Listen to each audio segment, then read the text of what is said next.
अस्सलाम वालेकुम dear students, I hope you all are fine. जितने बच्चे भी जूम पे हैं, क्लास में बैठे हैं, रिकॉर्डिंग में सुनेंगे, उम्मीद है आप सब खैरियत से होंगे। जी डियर स्टूडेंट्स, तो आज हम फर्दर अपने लेक्चर को एक्सटेंड करेंगे वेस्पर मॉडल। कल हमने वेस्पर मॉडल के पास्टुलेट्स पढ़े थे और पास्टुलेट्स के साथ साथ हमने ये देखा था किस तरह से central atom with no lone pair, जिसके साथ कोई लॉन पेयर नहीं है, हमने उनकी तमाम एग्जाम्पल्स को देखा था। ठीक है, उसमें BCl2 को देखा था AB2 कैटेगरी के अंदर, BF3 को देखा था AB3 कैटेगरी के अंदर, CH4 को देखा था AB4 कैटेगरी के अंदर, PCl5 को देखा था AB5 कैटेगरी के अंदर और SF6 को देखा था AB6 कैटेगरी के अंदर। इनके बॉन्ड एंगल्स देखे थे, इनकी शेप्स देखी थी, इनके सिमुलेशंस देखी थी, अच्छे तरीके से हमने इसको समझ लिया था। आज हम शुरू करेंगे, अच्छा साथ साथ फिर डबल बॉन्ड को भी और आइंस को भी देखा था। आज हम शुरू करेंगे जिसमें फोर इलेक्ट्रॉन ग्रुप्स होंगे विद लॉन पेयर। तो we can say that this is AB3E। E यहां पे रिप्रेजेंट कर रहा है लॉन पेयर को और B यहां पे रिप्रेजेंट कर रहा है बॉन्ड पेयर को। 3 बॉन्ड पेयर होंगे और 1 लॉन पेयर होगा। इसकी जो बेस्ट एग्जांपल है, आप ये देखें, ये सेंट्रल एक एलिमेंट है, उसके गिर्द 3 बॉन्डेड एटम है और ये उसके साथ लॉन पेयर है। ठीक है, अब इलेक्ट्रॉन्स जहां जहां पर हैं वो तो टेट्राहेड्रल शेप है, लेकिन मॉलिक्यूल तो सिर्फ इतना सा है ना, ये है मॉलिक्यूल सिर्फ, तो दिस इज ट्राइगोनल पायरामिडल।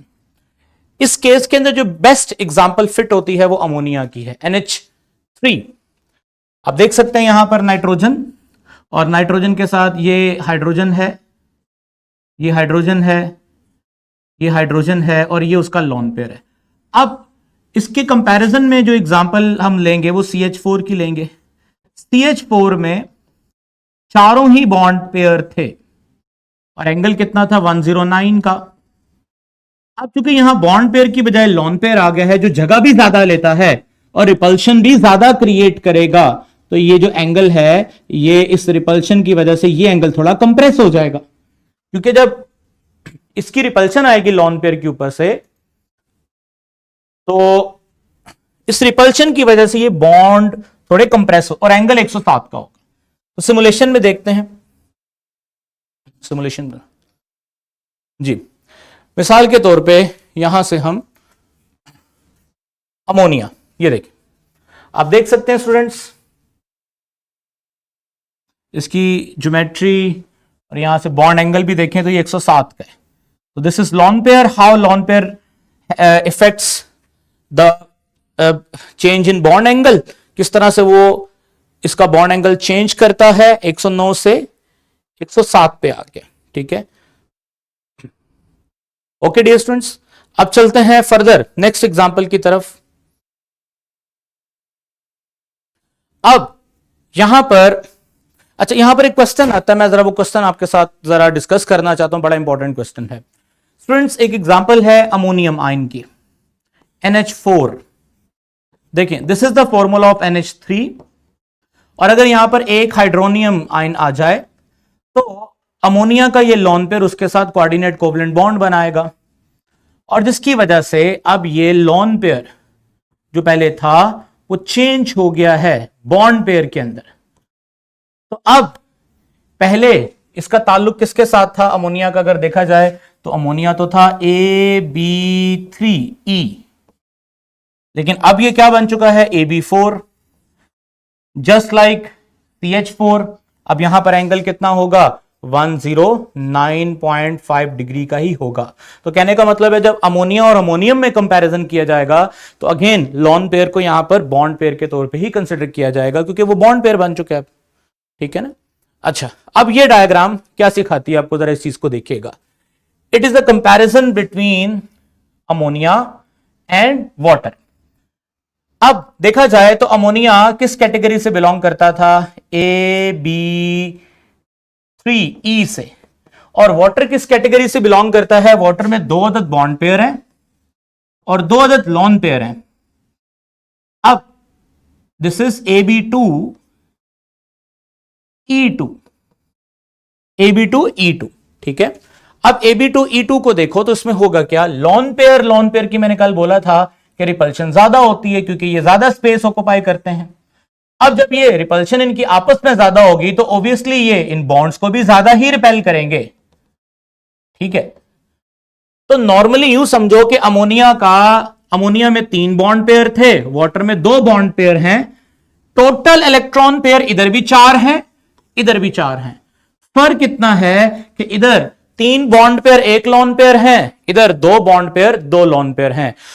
यानी कहने का मतलब वाटर में 1 लॉन पेयर अमोनिया से ज्यादा है, उसकी वजह से ओवरऑल रिपल्शन ज्यादा हो जाएगी और ज्यादा रिपल्शन की वजह से ये बॉन्ड एंगल मजीद कंप्रेस हो जाएगा, 107 से भी कम होकर 104.27 पे आ जाएगा। Now this is the V shape molecule. Molecule की शक्ल तो वी शेप है, लेकिन जिसे हम बेंट शेप भी कह सकते हैं, लेकिन इलेक्ट्रॉनिक ज्योमेट्री देखा जाए तो वो अभी भी टेट्राहेड्रल है क्योंकि वो चारों कोनों पे इलेक्ट्रॉन्स मौजूद हैं। मॉलिक्यूल की शक्ल होना कुछ और चीज होता है, इलेक्ट्रॉनिक अरेंजमेंट ये कल मैंने बताया था ये कुछ और चीज है। तो नेक्स्ट हम लोगों ने यही पढ़ना है, 2 एटम एंड 2 लॉन पेयर। उसकी बेस्ट एग्जांपल मैंने आपके साथ डिस्कस की वाटर की, और इस केस में ये देखें इलेक्ट्रॉन टेट्राहेड्रल है अभी भी, लेकिन मॉलिक्यूल बेंट एंगुलर है, ठीक है। चलें अब इसकी सिमुलेशन भी देख लेते हैं हम जी। तो यहां से हम वाटर को देखेंगे, देखें आप देख सकते हैं यहां पर 2 बॉन्ड पेयर हैं और 2 लॉन पेयर हैं। एक तो आपस में रिपेल्शन कर रहे हैं सादा, और ना सिर्फ आपस में बल्कि ये बॉन्ड पेयर को भी रिपेल कर रहे हैं, और एंगल जो है आप देख सकते हैं 104.5 का एंगल है, शेप इसकी बेंट एंगुलर है, ठीक है स्टूडेंट्स। अब हम फर्दर आगे मूव करते हैं। नेक्स्ट हमारे पास 5 electron group with lone pair, यानी कि अब हम जो पढ़ने वाले हैं वो पढ़ने वाले हैं AB4E, ठीक है, जिसमें टोटल 5 इलेक्ट्रॉनिक ग्रुप होंगे। पीछे जो हमने केसेस पढ़े उसमें चार ग्रुप थे, 4 टोटल इलेक्ट्रॉन ग्रुप थे, अब 5 इलेक्ट्रॉनिक ग्रुप होंगे। अब उन 5 इलेक्ट्रॉनिक ग्रुप्स के अंदर से 4 बॉन्ड पेयर होंगे और 1 लॉन पेयर होगा, ठीक है। अब इसकी जो बेस्ट एग्जांपल है वो है SF1 2 3 4 SF4। You know that sulphur का ताल्लुक छठे ग्रुप से है, तो उसके बाहर वाले शेल में तो 6 इलेक्ट्रॉन होंगे, 1 2 3 4, और ये एक लॉन पेयर, ठीक है। अब देखें सल्फर ने जो अपने 4 बॉन्ड हैं वो फ्लोरीन के साथ बनाए हुए हैं और एक अपने पास यहां पर लॉन पेयर रखा हुआ है। तो now this is the formula of SF4। अच्छा, इसमें 4 बॉन्ड हैं, बॉन्ड पेयर है और एक लॉन पेयर है। अगर इसकी इलेक्ट्रॉनिक ज्योमेट्री देखा जाए तो वो ट्राइगोनल बाई पायरामिडल है, electronic geometry trigonal by pyramidal है। लेकिन इसके मॉलिक्यूल की ज्योमेट्री देखी जाए तो वो सीसा एक छोटे बच्चों का झूला आपने देखा होगा पार्क में होता है, जिसपे एक बच्चा इस तरह बैठता है एक बच्चा इस तरह बैठता है और वो सीसा इस तरह से मूव करता है, उसके सेंटर में आपने देखा होगा इस तरह का एक वी शेप लगा होता है। तो मॉलिक्यूल ज्योमेट्री जो है वो सीसा, और जो हमारे पास इसकी इलेक्ट्रॉनिक ज्योमेट्री है वो ट्राइगोनल बाई पायरामिडल है। अच्छा, इसकी अब हम देखते हैं। अगेन आपको पता है इस तरह से इसकी अरेंजमेंट क्यों है, इसमें आपको ये देखना है कि किस तरह के कितने कितने एंगल हैं कहां पर, ये सारी बातें हम इसको डिस्कस करते हैं।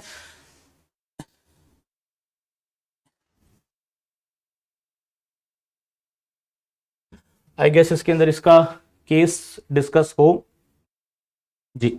SF4 जी बिल्कुल है, ये देखें इसमें इसके एंगल्स भी हैं, आपको सारा पता चल जाएगा। ये देखिए इट्स लाइक अ सीसा, जिसमें एक बच्चा यहां बैठता है, ठीक है, एक बच्चा यहां बैठता है और ये सीसा इस तरह से आपने देखा होगा मूव करता है। ये 2 अदद बॉन्ड पेयर यहां पर अरेंज हैं, इसको थोड़ा घुमाएं तो दो यहां पर हैं, एक लोन पेयर ऊपर है। अब अगर आप थोड़ा नोटिस करो तो एंगल्स को जरा आपने देखना है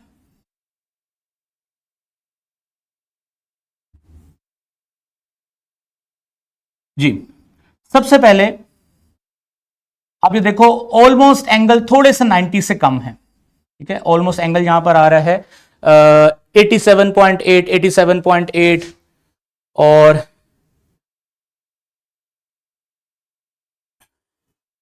ठीक है, ये जो एंगल है ये सारे के सारे यहां पर शो हो रहे हैं, इट इज ऑलमोस्ट 87.8 डिग्री के एंगल यहां पे शो हो रहे हैं, ठीक है।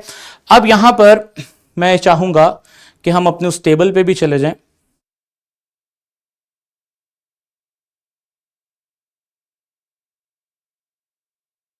क्योंकि मैंने स्टार्ट में आपके साथ डिस्कस किया था, वहां पर इसके एंगल्स को हम एक दफा देख लेते हैं दोबारा।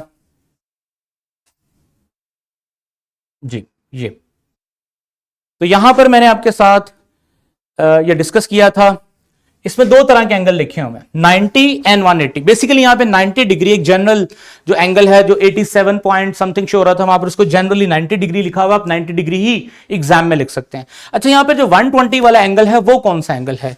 तो बेसिकली सिमुलेशन में वो शो नहीं हो रहा है, इसलिए मैं यहां पर आया हूं। स्टूडेंट्स, ये जो एंगल है दिस इज 120 एंगल।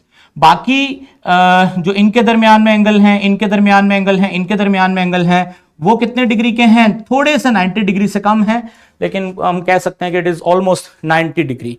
और सीसा इसकी शेप है वो आपने देख ली, trigonal bipyramidal. Trigonal bipyramidal कैसे कहेंगे? क्योंकि एक लॉन पेयर आपने देखा था यहां पर है, तो एक पायरामिडल शेप ऊपर बनेगी और एक पायरामिडल शेप नीचे बनेगी। तीन कोनों वाली शेप ऊपर बनेगी और तीन कोनों वाली नीचे बनेगी। It is like a trigonal by pyramidal shape. तो ये हम लोगों ने डिस्कस कर लिया AB4E। नेक्स्ट केस आपको पता चल गया अब क्या डिस्कस करने वाले हैं, AB3E2। AB3E2 तो उसको देखते हैं।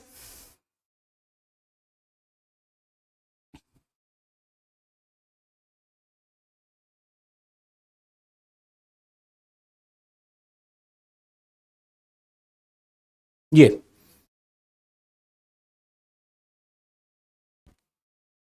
तो स्टूडेंट्स आप देख सकते हैं, अब हम लोग जो डिस्कस करने लगे हैं 3 एटम्स 2 लॉन पेयर्स। तो बेसिकली अभी भी टोटल 5 इलेक्ट्रॉन पेयर हैं, लेकिन उसमें AB3E2 2 लॉन पेयर हैं और 3 बॉन्ड पेयर हैं। इसकी जो बेस्ट एग्जांपल है, बेशक आप यहां पे ClF3 भी लिख सकते थे, लेकिन मैंने ये जो डायग्राम शो की है उसमें BrF3 है, तो सेम थिंग BrF3। BrF3 आपको पता है ब्रोमीन के पास टोटल जो इलेक्ट्रॉन हैं वो 7 होते हैं। तो ये मैंने इन 7 इलेक्ट्रॉन्स को हाईलाइट कर दिए, 4 5 6 7। 3 इलेक्ट्रॉन उसने फ्लोरीन के साथ शेयर किए हैं और बाकी उसके 2 लॉन पेयर हैं, ठीक है। अब अगर मैं इसकी सिमुलेशन दिखाऊं आपको, लेकिन पहले यहां पर आप क्लियर कर लें, इसकी इलेक्ट्रॉनिक ज्योमेट्री जो है वो ट्राइगोनल बाई पायरामिडल है। इसकी भी ट्राइगोनल बाई पायरामिडल इसकी इलेक्ट्रॉनिक ज्योमेट्री है और इसकी मॉलिक्यूलर शेप जो है वो टी शेप है। अब ये ट्राइगोनल बाई पायरामिडल कैसे है, जरा मैं इसको समझाता हूं। This is BrF F F। अब एक लोन पेयर इस तरफ होगा, यानी it is out of the plane, और दूसरा उस तरफ, यानी कि यू समझ लें कि ये Br है तो एक लॉन पेयर इसका इस तरफ प्लेन में होगा और एक इस तरफ प्लेन में होगा। तो एक पायरामिडल ऊपर बनेगा और एक पायरामिडल नीचे बनेगा। तो it is almost trigonal pyramidal bipyramidals की शेप है। इसकी सिमुलेशन देखते हैं, इसकी सिमुलेशन खोलें जरा। तो हम यहां से चलें, हमारे पास ClF3 है, BrF3 नहीं है। इससे कोई फर्क नहीं पड़ता, दोनों सेम ग्रुप से बिलोंग करते हैं, फ्लोरीन एंड ब्रोमीन, तो दोनों ने एक तरह से ही अपनी मॉलिक्यूलर शेप को अटेन करना है। अच्छा, यहां पर जो 90 जो आ रहा है थोड़ा सा 87, मैं पहले भी बता चुका हूं कि हम इसको यहां पर 87 88 को 90 ही काउंट कर रहे हैं। अगर आप ये मॉलिक्यूल की शेप देखें तो ये टी शेप है, ठीक है। अब इस टी शेप के ऊपर 2 लॉन पेयर हैं, ठीक है। अब यहां पर अगर इलेक्ट्रॉनिक ज्योमेट्री देखी जाए स्टूडेंट्स, तो एक पायरामिडल ऊपर को बनेगा इलेक्ट्रॉन्स का और एक पायरामिडल नीचे को बन रहा है इलेक्ट्रॉन्स का। तो 2 पायरामिडल हैं बेसिकली, एक ऊपर की तरफ है और एक नीचे की तरफ है, लेकिन मॉलिक्यूल की शेप जो है वो टी शेप है, ठीक है स्टूडेंट्स। क्यों इस तरह से अरेंज हुए, वजह आपको पता है, यही इनकी बेस्ट पॉसिबल शेप है रिपल्शन से बचने के लिए। अगर मैं इनको करीब करने की कोशिश करूंगा, देखें ये नहीं होंगे, ये देखें ये नहीं होंगे। किसी और शेप में करने की कोशिश करूंगा, नहीं होंगे। क्यों? क्योंकि यहां पे मॉलिक्यूल फील करता है कि उसके बॉन्ड पेयर और लॉन पेयर में मैक्सिमम डिस्टेंस है और मिनिमम रिपल्शन है। दैट्स वाई उसने अपने आप को इस तरह से ऑर्गेनाइज किया हुआ है। ठीक है स्टूडेंट्स, तो अब वापस चलते हैं, नेक्स्ट केस की तरफ चलते हैं। नेक्स्ट केस हमारे पास 2 एटम्स 3 लॉन पेयर, यानी अभी भी हम 5 इलेक्ट्रॉनिक ग्रुप को ही डिस्कस कर रहे हैं, लेकिन अब हम नाम देंगे AB2E3। There is 2 bond pair and 3 lone pair. ठीक है स्टूडेंट्स, अब इसमें देखेंगे क्या, ये देखें जिनॉन है सेंटर में। अब जिनॉन का इस तरफ एक बॉन्ड है फ्लोरीन के साथ, इस तरफ एक बॉन्ड है फ्लोरीन के साथ, ये लॉन पेयर है, ये लॉन पेयर है, ये लॉन पेयर है। आपको पता है जिनॉन का ताल्लुक 8वें ग्रुप से है, तो उसके बाहर वाले शेल में 6, 7, 8 इलेक्ट्रॉन है। उसने अपने 8 इलेक्ट्रॉन्स में से 2 इलेक्ट्रॉन्स को इंगेज किया है बॉन्ड पेयर में। अच्छा, आप सोच रहे हैं सर जिनॉन तो बॉन्ड नहीं बनाते, ये तो नोबल गैसेज हैं, लेकिन यही चीज आप आगे आने वाले दिनों में सीखोगे कि जरूरी नहीं कि जो आप लोगों ने छोटी क्लासों में पढ़ा है वो एक लिमिटेड नॉलेज था। Xenon due to their large size, अब लार्ज साइज की वजह से होता क्या है कि न्यूक्लियस इलेक्ट्रॉन्स पे होल्ड नहीं कर पाते। इलेक्ट्रॉन्स को फ्लोरीन जैसे एलिमेंट जो हाईली इलेक्ट्रोनेगेटिव हैं, वो ज़ीनॉन के इलेक्ट्रॉन्स को अपने साथ इंगेज कर लेते हैं, तो बॉन्डिंग हो जाती है उनके दरमियान में। तो अभी आपके लिए इतना समझना जरूरी है कि ज़ीनॉन कैन मेक बॉन्ड, सबके साथ नहीं। One of the most reactive element fluorine उसके साथ अपने आप को बॉन्डिंग में इंगेज कर सकता है। साथ साथ जो हाइब्रिडाइजेशंस लिखी हुई है ना, इनको आप नोट डाउन करते जाएं, ये आने वाले दिनों में आपको बहुत हेल्प आउट करेंगे। अब इनके दरमियान इनकी शक्ल कैसी होगी?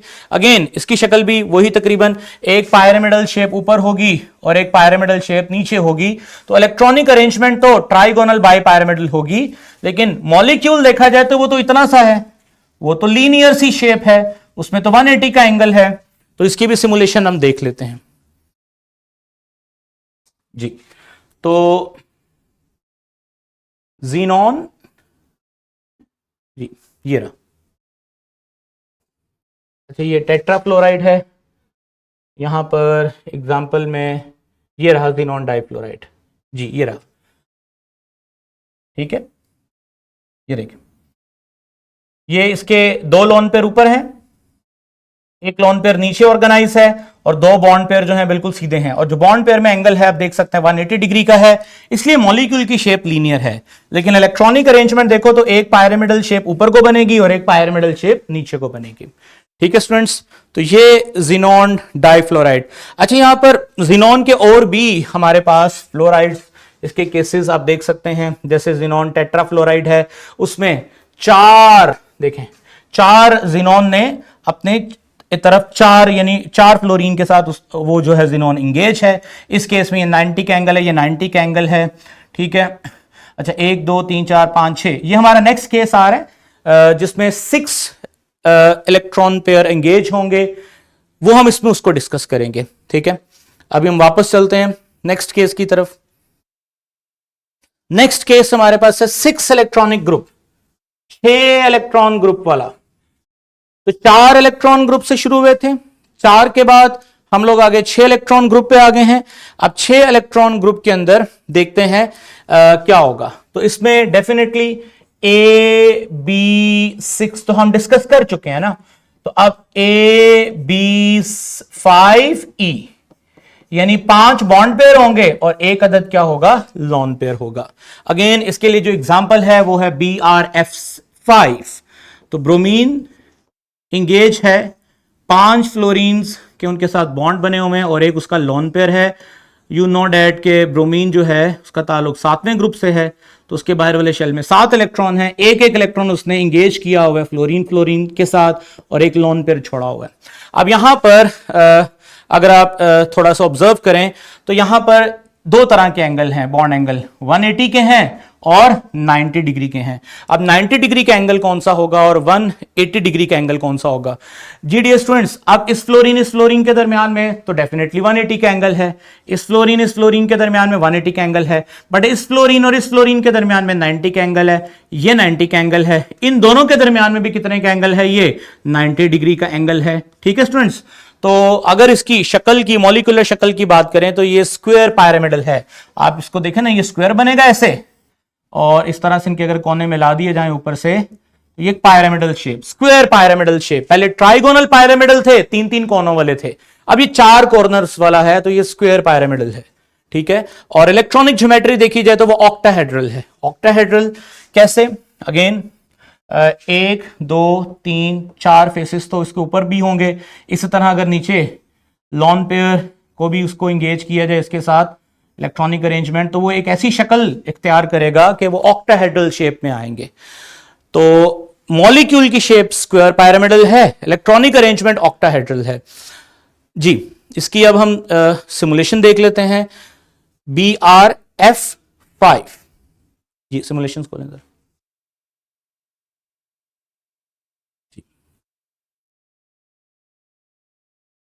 तो BRF5 ये देखिए, ये रहा। ठीक है, ये एंगल जो 84.80 के यहां पर थोड़े शो कर रहा है, ये हम इसको, अच्छा थोड़ा सा क्यों फर्क है ये देखें जरा, इस चीज को भी समझ लें।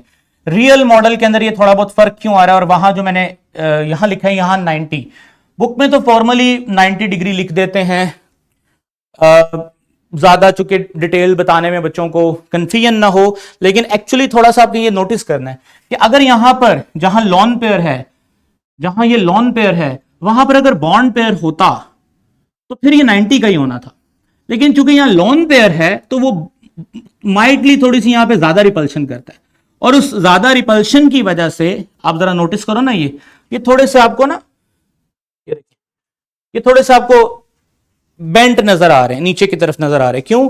क्योंकि lone pair in bond pairs को क्या कर रहा है? रिपेल कर रहा है, इसलिए थोड़ा स्ट्रेट होता तो 90 का होता। तो वही कह सकते हैं कि लॉन पेयर की जगह बॉन्ड पेयर होता ना, तो ये 90 हम इसको कंसिडर करते, लेकिन जो हमारे बुक्स हैं उसमें जनरल एक रीडिंग लिखी होती है, लेकिन एक्चुअल रीडिंग ये कितनी होती है? 84.8 डिग्री होती है। लेकिन अगर आप एग्जाम में इसको 90 लिखोगे तो उसको वो ठीक ही कंसिडर करेगा। अच्छा, इसकी शक्ल क्या है? शक्ल इसकी वही स्क्वायर पिरामिडल मैंने आपको बता दिया, और ऑक्टाहेड्रल इसकी जो है वो इलेक्ट्रॉनिक अरेंजमेंट है। ठीक है स्टूडेंट्स, अब 6 इलेक्ट्रॉनिक ग्रुप के अगले एग्जाम्पल की तरफ चलते हैं, अगेन जिसमें 4 एटम्स होंगे, 2 लॉन पेयर्स होंगे, यानी AB4E2, 4 bond pair and 2 lone pair. Again इसमें जिनॉन टेट्राफ्लोराइड आपके साथ में डिस्कस करके आया हूं, एक लॉन पेयर ऊपर ऑर्गेनाइज होगा, एक नीचे होगा, और बॉन्ड पेयर्स यहां पर ऑर्गेनाइज होंगे। अब इसमें इस फ्लोरीन और इस फ्लोरीन के दरमियान में एंगल तो 180 का है, इस फ्लोरीन और इस फ्लोरीन के दरमियान में एंगल तो 180 का है, लेकिन ये जो एंगल हैं ये कितने के हैं? 90 के हैं। तो यहां पर यही मेंशन किया हुआ कि 2 तरह के एंगल होंगे, 80 के और 90 के। अच्छा, अब यहां पर इसकी सिमुलेशन भी हम देख लेते हैं। जी, इसकी सिमुलेशन दर ये देखिए, तो ये रहा इसके बॉन्ड एंगल्स वगैरह देखें, तो ये एग्जैक्टली 90 के हैं। क्यों? क्योंकि एक लॉन पेयर ऊपर है, एक लॉन पेयर नीचे है, तो वो बैलेंस आउट कर रहे हैं, फोर्स बैलेंस हो रही है। अगर यहां पर लॉन पेयर ना होता तो हो सकता था ऊपर वाला लॉन पेयर इनको थोड़ा बेंड कर देता, ठीक है, थोड़ा बेंड हो जाते जैसे पहले थे, लेकिन चूंकि एक लॉन पेयर ऊपर है एक नीचे, इसलिए दोनों बैलेंस कर रहे हैं एक दूसरे को, यानी रिपल्शन इस तरह से, ऊपर से अगर रिपल्शन है तो नीचे से भी रिपल्शन है, इसलिए थोड़ा वो स्ट्रेट हो गया है। ठीक है, बॉन्ड एंगल आपने देख लिए, शेप स्क्वायर प्लेनर है, दिस इज स्क्वायर प्लेनर, ये देखिए स्क्वायर प्लेनर है शेप। और अगर आप इलेक्ट्रॉनिक अरेंजमेंट देखना चाहें इलेक्ट्रॉन में, तो फिर लॉन पेयर को भी शामिल करते हैं, तो वो ऑक्टाहेड्रल है। ठीक है, मॉलिक्यूल की शेप स्क्वायर प्लेनर है, लेकिन इलेक्ट्रॉनिक अरेंजमेंट ऑक्टाहेड्रल है। जी स्टूडेंट्स, नेक्स्ट एग्जांपल की तरफ, इसमें हमारे पास जो हमारे केसेस थे जो हमने डिस्कस करने थे वो यही हैं। मैं अब उस टेबल की तरफ जा रहा हूं जिस टेबल से हमने बात को शुरू किया था, कंक्लूजन के लिए, रिकॉल करने के लिए। जी,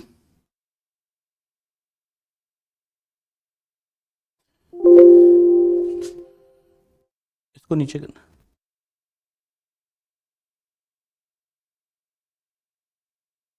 बस ये सारी जो एग्जांपल्स देखी हैं, ये सारी हमने वन बाय वन डिस्कस कर ली हैं। अब थोड़ा सा अपने लेक्चर को कंक्लूड करना है। तो हमने स्टार्ट कहां से किया था? AB2 से, ठीक है। उसके बाद हम कहां मूव किए? AB3। फिर हम कहां मूव किए?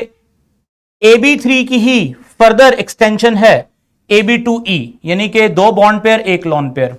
एग्जांपल्स वही हैं, सारी एग्जांपल्स आपके साथ हम डिस्कस कर चुके हैं। यहां पर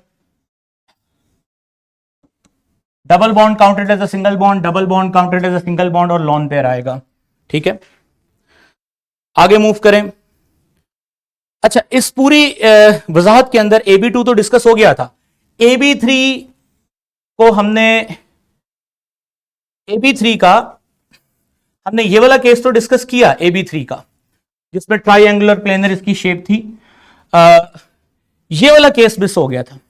इसमें सिंपल से, ये भी केस वैसे डिस्कस किया हुआ अंदर, लेकिन सिंपल सी एक चीज थी, कोई मुश्किल चीज नहीं। वही बॉन्ड पेयर की जगह यहां पर क्या आ गया? Lone pair.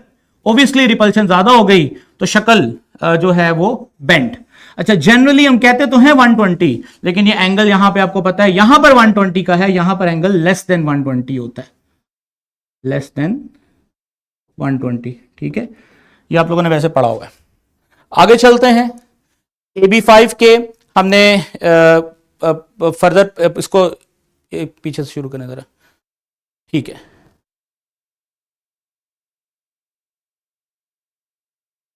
ये ना टेबल थोड़ा सा बीच में मिस है।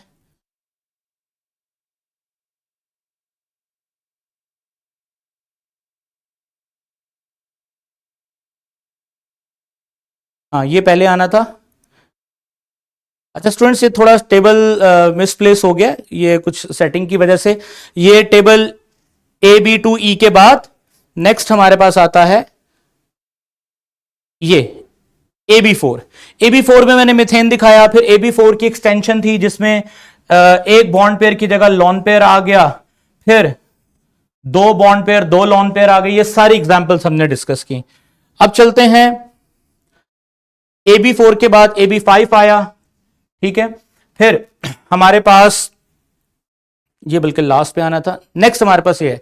फिर हमारे पास AB5 आया। AB5 के बाद फिर इसी की एक्सटेंशन आगे चली, जिसमें AB4E आया, यानी एक बॉन्ड पेयर की जगह एक लॉन पेयर आ गया। फिर 3 बॉन्ड पेयर 2 लॉन पेयर आ गए, फिर 2 बॉन्ड पेयर 3 लॉन पेयर आ गए। ये सारी एग्जांपल्स जो हैं ये मैंने आपके साथ वन बाय वन डिस्कस की हैं। अच्छा, इसके बाद हमारे पास, इसके बाद जो हमारे पास पोर्शन आना था वो AB6 का आना था, जो कि ये आखिर पे किस टेक्निकल इशू की वजह से पहुंच गया। Now this is AB6। AB6 के अंदर फिर AB5E पढ़ा, यानी कि 5 bond pair 1 lone pair, BF5 की एग्जांपल पढ़ी, फिर AB4E2 पढ़ा। तो यहां तक कि हमारे सिलेबस के अंदर वेस्पर मॉडल्स की मॉडलिंग सिखाई गई है। अब आपका काम क्या है कि इस वेस्पर मॉडल के लेक्चर को अच्छे से समझें, और अच्छे से समझने के बाद आपने इसका आउटकम क्या निकालना है। इसका आउटकम बड़ा सिंपल है कि आपको कोई भी मॉलिक्यूल दिया जाए, आप उसकी 3D डायग्राम स्केच कर सकें। इस टॉपिक को क्यों पढ़ाया जा रहा है, इसकी डेली लाइफ में क्या ऑब्जर्वेशन है। डियर स्टूडेंट्स, हमारा जो नेक्स्ट लेक्चर होगा, थोड़ा सा मैं उसके बारे में बता दूं कि वो क्या है।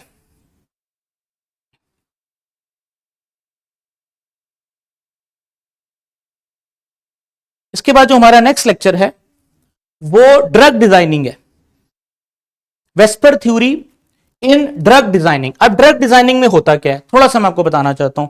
पढ़ना तो उसको कल है। ये देखिए, ये एक मैकेनिज्म है कि किस तरह से हम कोई दवाई लेते हैं और हमारी बॉडी में वो जाती है। एक ना, मैं आपको बात बताना चाहता हूं, ब्लड ब्रेन बैरियर। हमारी बॉडी के अंदर क्या होता है, हम दवाई खाते हैं, स्टमक में जाती है, स्टमक से वो डाइजेस्ट होकर ब्लड में शामिल होती है। अब ब्लड में जब वो शामिल हो गई है तो उसने क्या करना है, ब्लड में शामिल होकर अपना असर दिखाना है। अब कुछ दवाइयां होती हैं जो हम चाहते हैं वो दिमाग तक ना जाएं, वो दिमाग के सेल्स तक ना जाएं, और कुछ दवाइयां होती है जो हम चाहते हैं कि वो दिमाग के सेल्स तक जाएं, क्योंकि वो होती ही ब्रेन की ट्रीटमेंट के लिए। अब ब्रेन के गिर्द एक बैरियर है, उस बैरियर के गिर्द डिफरेंट तरह की चीजें पड़ी होती हैं, गार्ड के तौर पे खड़ी होती हैं। वो क्या करती हैं? अब वो कोई रिसेप्टर हो सकता है, कोई एंजाइम हो सकता है, वो क्या करेगा? हमारी जो मेडिसिन होगी, ड्रग होगी, पहले उस बैरियर पे खड़े हुए उस गार्ड के पास जाएगी, गार्ड के साथ अगर फिट होगी तो ही वो फर्दर पेनिट्रेट कर सकेगी, ब्रेन के बैरियर को क्रॉस कर सकेगी। जब वो ब्रेन में लगे हुए बैरियर को क्रॉस करेगी तो ब्रेन के सेल्स तक पहुंचेगी, और जब वो ब्रेन के सेल्स तक पहुंचेगी तो काम करेगी।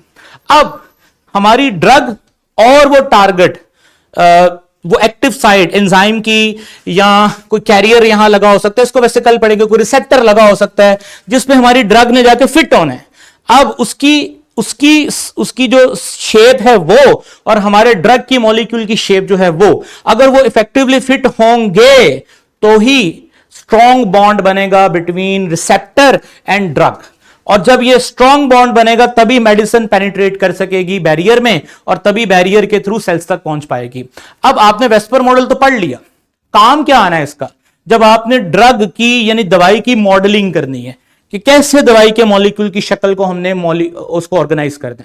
आप जब फार्मेसी पढ़ेंगे तो उसमें आपको डिफरेंट कंप्यूटेशनल सॉफ्टवेयर यानी कंप्यूटर पे मॉलिक्यूल की डिजाइनिंग पहले की जाती है, कि जैसे ये ग्रुप लगाने से, ये लोन पेयर लगाने से इस तरह की शेप होगी, ये ग्रुप इंट्रोड्यूस कराने से बॉन्ड एंगल इस तरह का हो जाएगा, अगर मुझे वी शेप मॉलिक्यूल चाहिए, मुझे इस तरह का मॉलिक्यूल चाहिए, मुझे स्क्वायर पैरामिडल मॉलिक्यूल चाहिए, क्योंकि अगर ड्रग का मॉलिक्यूल इस शक्ल का होगा तो वो रिसेप्टर के साथ जाके बेस्ट फिट होगा, और अगर वो बेस्ट फिट होगा तो उसकी इफेक्टिवनेस ज्यादा होगी।